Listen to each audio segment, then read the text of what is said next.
అందరికీ good morning. Praise the lord అండి.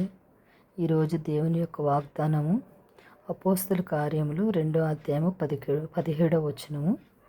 అంత్య దినములందు నేను మనుషులందరి మీద నా ఆత్మను కుమ్మరించెదను. మీ కుమారులను మీ కుమార్తెలను ప్రవచించెదరు. మీ యవ్వనులకు దర్శనములు కలుగును. మీ వృద్ధులు కలలు కందరు. ఈ ప్రవచన వాక్యము మన జీవితాల్లో, మన కుటుంబాలలో నెరవేర్చబడునుగాక. మన యవ్వన బిడ్డలు దర్శనములు చూచుదురుగాక.